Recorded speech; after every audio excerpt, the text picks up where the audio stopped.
Secretary Teacher. Good morning, Principal. I know you're off to Thomas class now, but I have something important to tell you. As the principal of this school, we must send Thomas back home. He's a failure and he can never learn. Give this letter to him.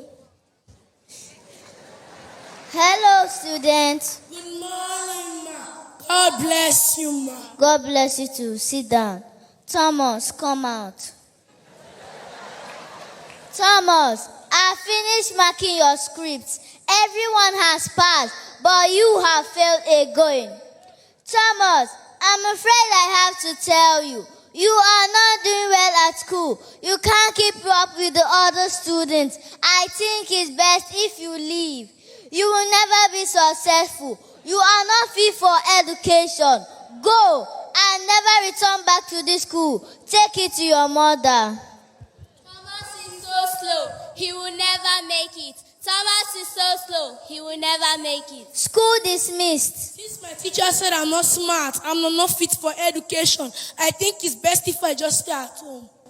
Welcome, my child. Mom, I can't read this letter. What does it say? Do you know what this letter says? It says that you are too brilliant for the school and that I should teach you at home. But Mom, my teacher said I'm not smart and my friends think I'm not amount to anything. No, my child. You are special. God has a plan for every child.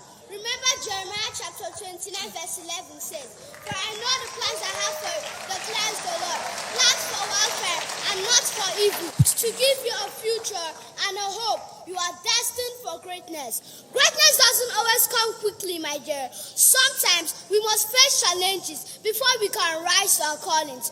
Look at God's word in Philippians chapter 4 verse 13 says, "I can do all things through Christ who strengthens me." With God, you can overcome anything. Come, let me give you. Many years later, Thomas, now an adult, he works tirelessly in his workshop. He fails multiple times in trying to invent the light bulb. I have failed 1,000 times. Maybe they're right. I'm not smart enough.